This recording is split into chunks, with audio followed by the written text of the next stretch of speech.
자, 우리 20쪽 보자. 폐순환, 체순환. 그래서 우리가 이렇게 심장이 있다라고 하면요, 이렇게 하트 하고 이렇게 해서 우리가 이렇게 서 있으니까 이쪽이 좌, 이쪽이 우예요. 오심방, 오심실, 좌심실, 좌심방 이렇게 돼야 되겠고, 이렇게 있겠고, 이렇게 좌심실이랑 연결되어 있는 데가 이제 대동맥이 되겠죠. 대동맥 통해서 온몸 모세혈관을 돕니다. 그래서 펌프질을 해주죠. 그 다음에 온몸 여기에서 이제 들어와야죠. 이렇게 들어와서 오심방으로 들어왔다가 뚝 떨어지죠. 그 다음에 요거는 원래 위로 나가는데 아래로 그려줄게. 오심실에서 폐를 거쳐서 좌심실로 돌아온다. 이렇게 생각을 해주시면 됩니다. 그래서 폐포의 모세혈관 이렇게 가시면 되겠고요. 온몸 돌고 이렇다. 여기는 대정맥. 그 다음에 여기서 나가는 건 폐동맥. 폐 거쳐서 폐정맥으로 들어오겠죠. 자, 그래서 요거를 이제 온몸 순환이라고 하고요. 체순환이라고도 합니다. 자, 얘는요, 폐순환이라고 하고요.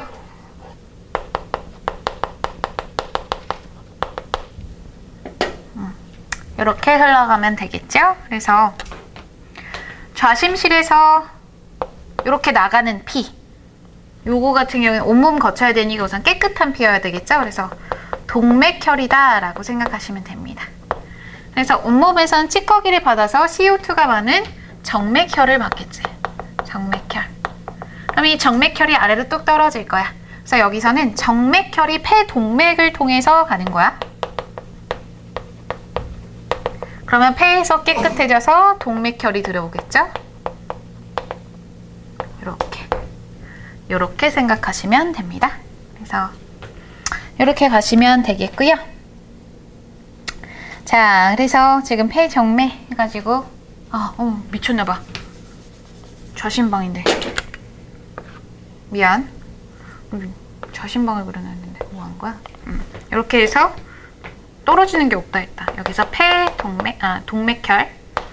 동맥혈 거쳐서 이렇게 들어오시면 되는 겁니다. 그래서 이렇게 순환한다 라는 거 체크해 주시면 되겠고요. 탄단지, 그래서 탄수화물이랑 지방은 생성되는 애가 아까 단은 얘라서 생성되는 애가 CO2, H2O 밖에 없었다면 탄지가 단백질 같은 경우에 CHON이기 때문에 여기선 CO2, H2O, 그 다음에 질소 노폐물이 나와야 되죠. 우리는 이 암모니아를 요소 형태로 바꿔서, 독성이 좀 작은 형태로 바꿔서 배설을 해냅니다. 오케이? 자, 그 얘기가 여기 아래도 나와 있죠. 배설계, 그래서 뭐 콩팥을 통해서 이렇게 요소가 나간다. 그래서 뭐 배설계 자세한 거는 뭐 나중에 보면 될 것 같고요. 이거 기관계가 통합적인 작용을 한다 보시면서 옆에 있는 5번, 6번도 한번 풀어보자. 그래서 암모니아가 이렇게 요소로 바뀐다 정도 체크하시면 좋겠고, 자, 단백질은 채소보다 고기에 많이 들어가 있죠? 그것도 참고하시면 문제 푸시는 데는 큰 어려움 없을 겁니다.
자, 5번에는 2번이고요. 6번에는 5번이 되겠지? 자, 그 다음 거 넘어가 봅시다. 물질대사와 건강. 그래서 에너지 균형 상태는 뭐 에너지 섭취와 소비가 같은 상태. 자, 소비가 더 많으면 부족한 상태. 그 다음에 섭취가 더 많으면 과잉된 상태. 이건 그냥 가볍게만 보시면 되겠고, 우리가 기본적으로 기초대사량이다 라고 하는 건 생명유지에 필요한 최소한의 에너지 양을 이제 기초대사량이라고 하시면 되겠고, 활동대사량은 활동까지 하는 거. 그래서 일일대사량은 기초대사량에 활동대사량에 뭐 이 흡수에 필요한 에너지 양까지 다 더한 거다라고 생각하시면 되겠어요. 그래서 뭐 나머지 뒤에 이제 대사성 질환들도 한번 보시면 되는데, 얘는 유전병이나 전염성이 있는 게 아니라 물질 대사 이상이 생겨는 질병이다. 그래서 뭐 당뇨, 고혈압, 고지혈, 통풍, 지방간 등등등이 있다. 요거 그냥 읽어보시면 될 것 같습니다. 자, 옆에 있는 거 7, 8번만 가볍게 풀고 넘어가자. 자, 7, 8번 풀어보시고요. 옆에 있는 거 조금 참고하시면서 푸세요. 여기는 많이 어렵게 출제가 안 되는 파트입니다. 여기는 약간 가정시간 같은 느낌이 좀 더 있어서. 그렇죠?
자, 7번에는 5번이고 8번에는 2번이다 라는 거 하시고, 이제 호르몬으로 넘어가 봅시다. 38쪽이에요. 교재에 있는 친구들은. 우리 다른 친구들은 프린트 새 거 하나 주셨을 거야. 자, 호르몬과 항상성입니다. 의자.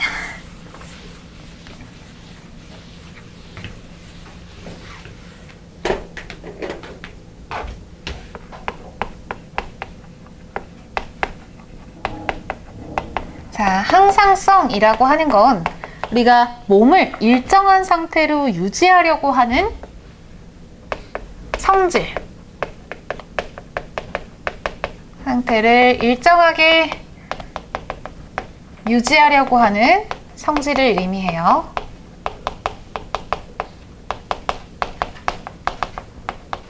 그래서 호르몬과 항상성에서는 뭐 이렇게 진행이 되겠고, 자, 우리가 기본적으로 호르몬이라고 하는, 그러니까 우리가 이 물질 대사를 조절하는 건 크게 이제 두 가지가 있을 수 있어요. 뭐 여러 가지가 있을 수 있지만 우리가 주로 비교를 할 때 호르몬과 신경을 비교를 많이 해요.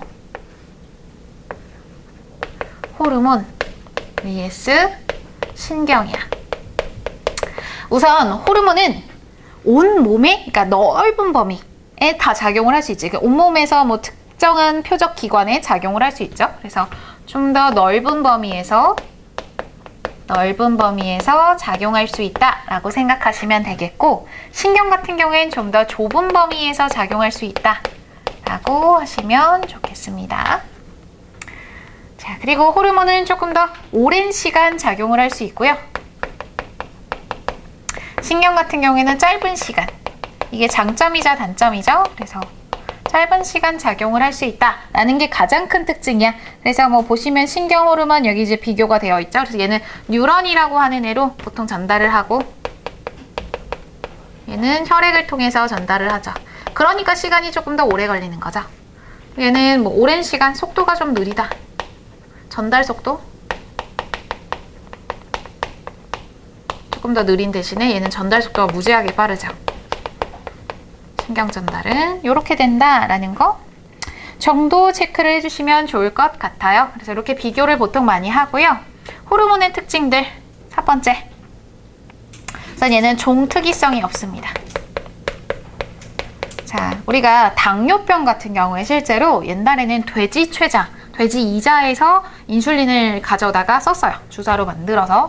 종특이성이 없습니다. 다른 종 것도 쓸 수 있어요.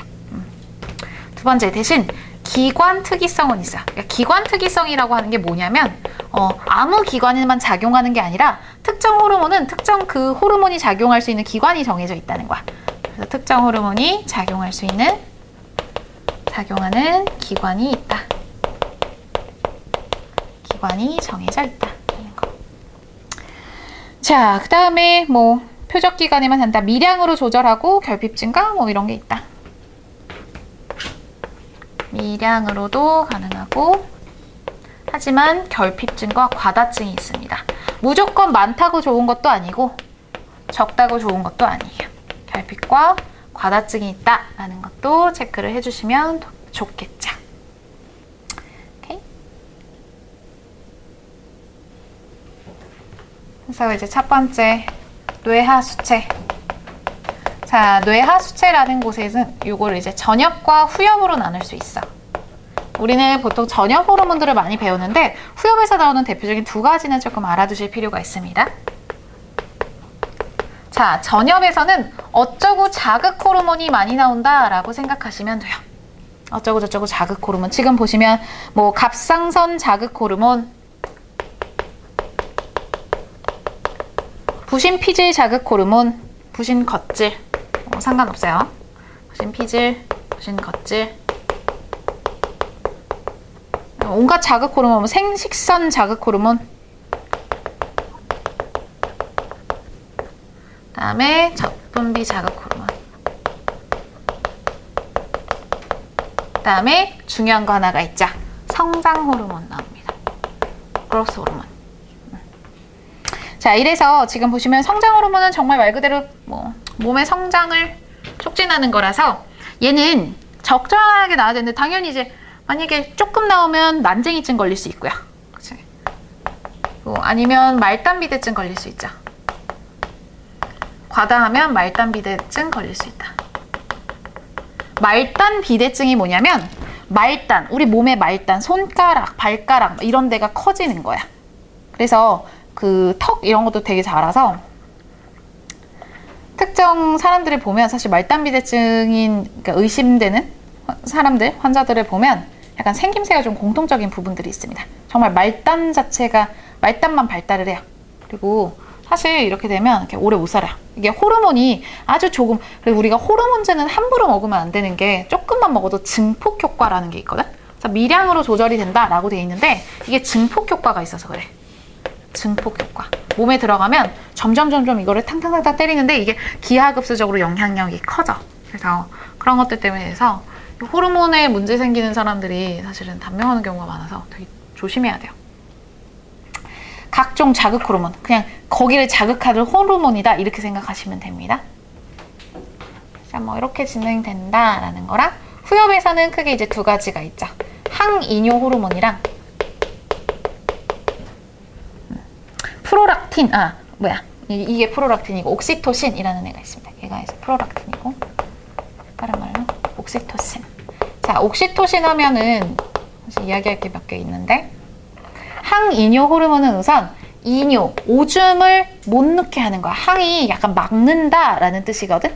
오줌을 못 넣게 한대. 오줌량을 줄인대. 그럼 물을 더 많이 흡수하는 것과 내보내는 걸까? 그치, 흡수하는 거지. 그래서 물의 재흡수를 촉진합니다. 나머지는 이렇게 이름 보면은 다층 이 역할들이 보이는데 된다 생각하시면 되고요. 옥시토신은 자궁수축 호르몬이기도 하고요. 사랑의 호르몬 이렇게도 표현을 합니다. 사랑에 빠지면 옥시토신이 많이 나온대요. 그래서 옥시토신 할 때 사실은 뭐가 이야기가 되냐면 선생님 프로락틴이랑 옥시토신 얘기했잖아. 양성 피드백의 대표적이네요.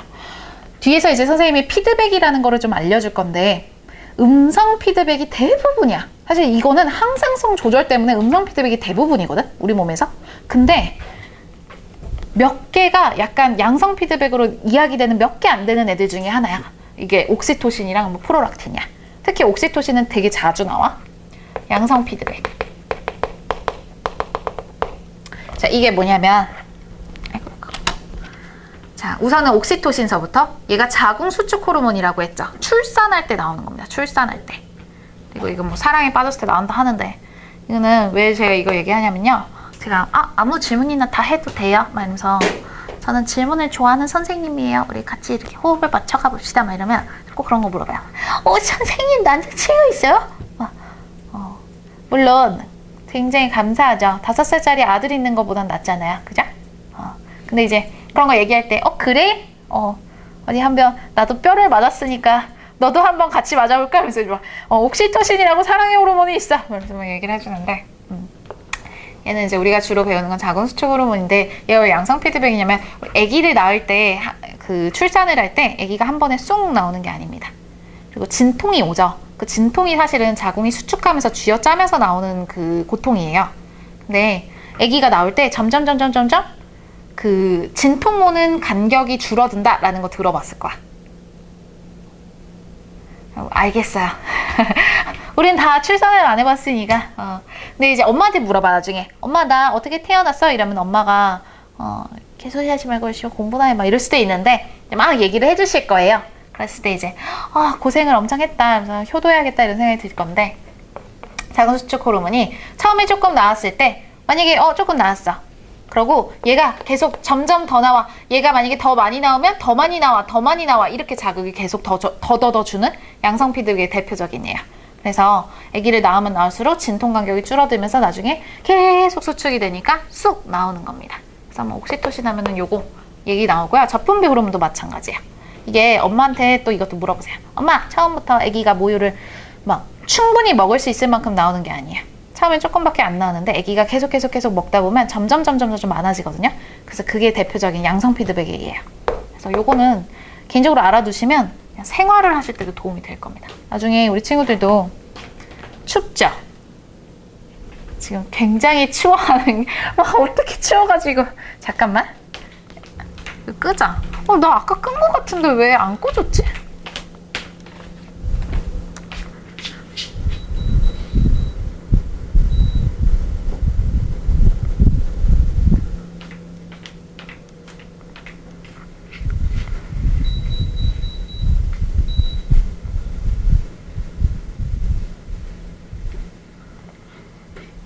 나오고 있어요?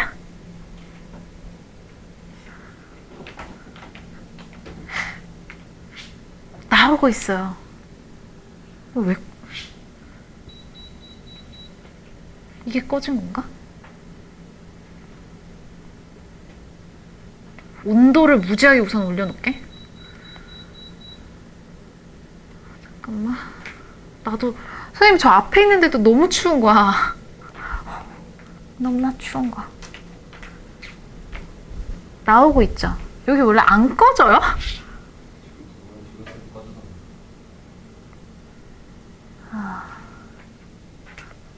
여러분 문제 옆에 있는 거 풀 때 제가 조교님 데려올게요. 너무 춥네요 저도. 지금 너희 너무 귀여운 게 춥잖아. 그러니까 점점 얼굴이 하얘진다. 그리고 계속 지금 모든 학생들이 계속 이러고 있어. 저도 추워 지금. 저도 추워가지고. 꺼졌어. 자 이제 우리 평온하게 수업합시다. 자 이렇게 된다 하시면 되고요. 이거는 ADH라고도 줄여서 얘기하죠. 여기 나와 있는 거예요. 그래서 콩팥에서 물의 제흡수 촉진한다. 자 그다음에 갑상선. 갑상선. 부갑상선. 이건 사실 부갑상선이랑 나누기는 해야 되는데 우선은 그냥 잘 봅시다. 그래서 티록신, 칼시토닌.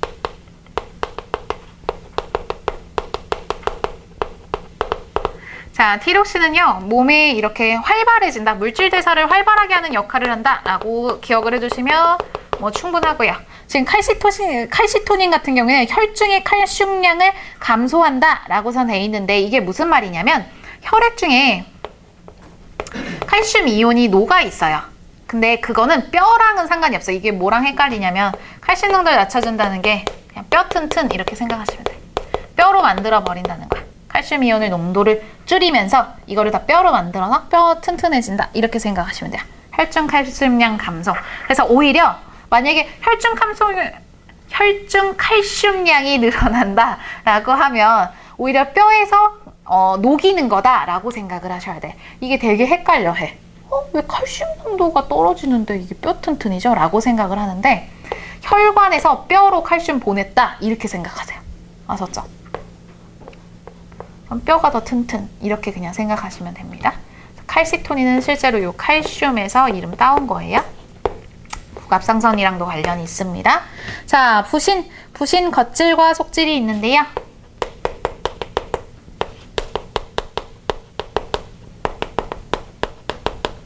자, 부신 겉질에서는 뭐 코르티코이드, 자, 당질 코르티코이드, 무기질 코르티코이드가 나오겠고요.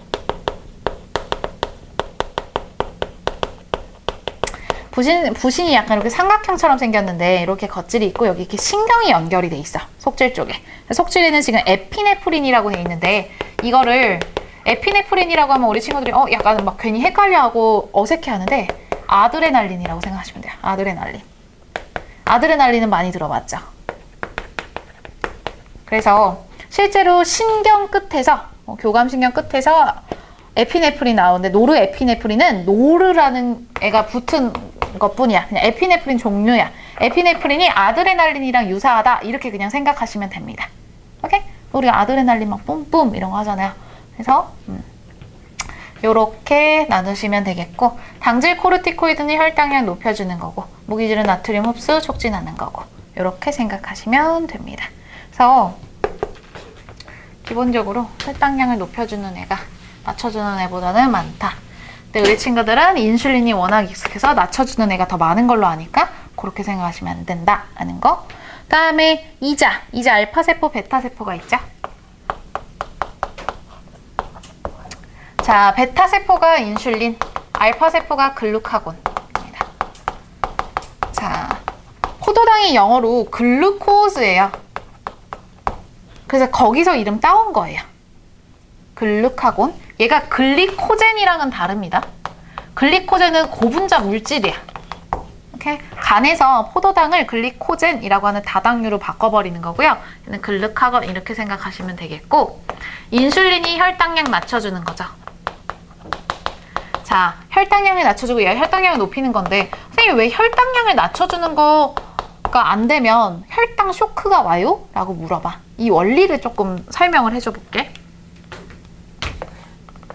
혈관, 세포.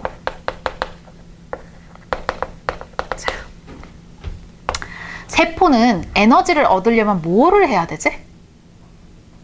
세포 호흡을 해야겠죠. 자, 세포 호흡에 필요한 물질이 뭐였지? 포도당이 필요하겠죠. 당이 필요해. 그치? 오케이? 이 당은 누가 운반을 해주지? 얘가 직접 세포가 막 움직이나? 당 내놔 이러고? 아니지. 주변 혈관에서 공급을 받습니다. 오케이? 주변 혈관에서 이 당을 가지고 와야 되는데 인슐린이 자, 혈당량을 감소시켜준다는 게 뭐냐면 여기 있는 당을 주변에 있는 세포로 넘긴다라는 말이야. 아까 뼈 튼튼이랑 비슷한 느낌이야. 그래서 혈당 만약에 인슐린이 없으면 이걸 못 줘. 난 막 세포가 굶어 죽어요. 인슐린이 없으면 빨리 내놔 이러는데 못 줘요. 그러면 얘가 세포가 못해서 쇼크가 오는 겁니다. 그래서 당뇨병의 환자들은 막 주사나 이런 것도 꼭 들고 다니는 게 잘못하면 쇼크 와요. 세포가 제대로 호흡을 못해서 에너지를 못 만들죠. 그러면 안 됩니다. 그래서 인슐린이 요 역할을 해주는 거예요. 혈당량이 낮아졌는데 왜 좋은 거예요? 라고 물어보는 애들이 너무 많아서 그래, 이거는. 아니, 혈당량이 낮아지면 오히려 쇼크가 와야 되는 거 아닙니까? 이러는데, 이 원리입니다. 이걸 못 가게, 그러니까 이걸 갈 수 있게 해주는 애가 인슐린이기 때문에 그러죠. 이거 하면서 사실 유전공학 이야기도 같이 하는데, 이게 요즘에는 이제 실험실에서 합성을 해내죠. 뭐냐면, 세균한테는 이렇게 풀려져 있는 DNA도 있는데 플라스미드라고 하는 조그만 DNA도 같이 갖고 있어. 그래서 이 조그만 DNA를 딱 했다가 제한효소라는 애로 걔를 잘라. 제한효소가 자르는 효소야. 그러면 이렇게 열려. 여기다가 사람 인슐린을 이렇게 넣습니다. 인슐린 유전자를. 그다음에 다시 넣죠. 그럼 대장균이 이거 자기 건 줄 알아요. 그리고 물론 이거 붙일 때도 라이게이즈라고 하는 효소를 써요. 붙여요. 그리고 그 라이게이즈 종류를 우리나라에서 되게 많이 알고 있고 많이 연구를 해서 많이 알아냈어요. 우리나라가 유전공학이 굉장히 발달해 있는 나라예요. 우리나라 사람들이 됐다 똑똑하죠. 어쨌든 이걸 넣어요. 그 다음에 돌려요.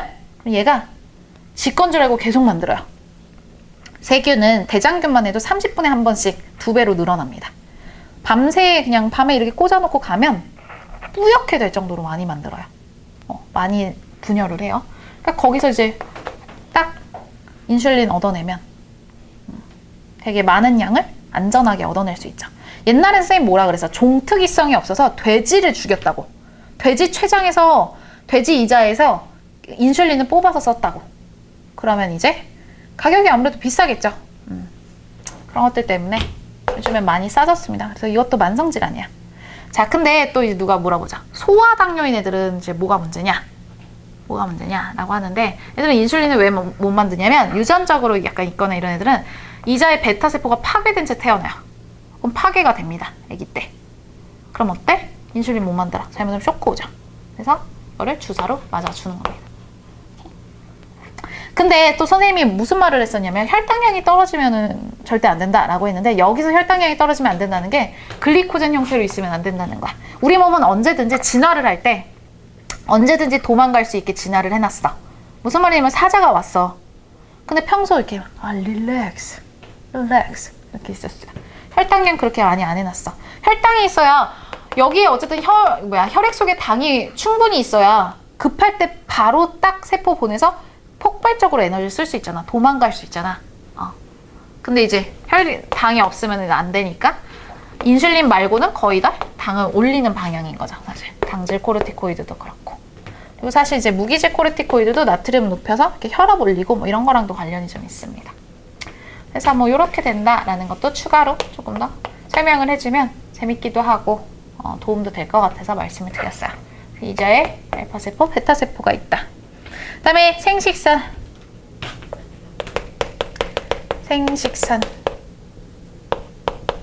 그래서 남성 호르몬이 있고 여성 호르몬이 있는데, 남성 호르몬의 대표적인 애가 테스토스테론, 여성 호르몬의 대표적인 얘가 에스트로겐이랑 프로게스테론. 그러니까 나중에 생식할 때 여성의 이 호르몬이 굉장히 중요해요. 이것도 시험 문제에 잘 내신 문제는 완전 자주 출제되고요. 이게 좀 어렵기는 한데 되게 유용하걸랑. 자, 기본적으로 모든 사람들은 성호르몬을 가지고 있고, 또 얘 같은 경우에는 자, 나머지 애들은 펩티드성 호르몬이거나 그러니까 펩티드성이나 단백질성이나 뭐 거의 이런데, 생식선은 스테로이드계, 소수성이에요. 스테로이드계. 그래서 몸에서 잘 빠져나가지도 않고 효과가 엄청 증폭되는 또 효과도 있죠. 못 만들려고 이거 테스토스테론 막 맞는 사람들 있어요. 이거 유도체. 그러면 큰일 나요. 호르몬은 증폭작용이 있다 그랬고 몸이 적응을 합니다. 요즘에 선생님이 또 이렇게 난 약간 이런 거 얘기해 주는 거 되게 좋아하고, 선생님이 어떤 질문이든 되게 과학 질문 되게 좋아하고 같이 고민하는 거 재밌어 하거든. 근데 마약 때문에 엄청 많이 물었어요, 애들이. 마약을 왜 하면 안 되는지, 이 마약의 원리가 뭔지 막 이러면서 이제 그런 것도 진짜 많이 물어봤거든. 그래서 내가 심지어 약을 해본 사람한테 물어보기도 했어. 선생님 그 학생 중에 이제 약을 걔는 지금은 이제 단약을 했는데 외국에 유학을 갔다가 이제 거기는 그게 합법이에요. 그래가지고서 걔는 시민권자야. 우리나라에서는 뭐 법적으로 뭐 문제될 건 없죠. 걔가 어쨌든 뭐 했었다고는 하는데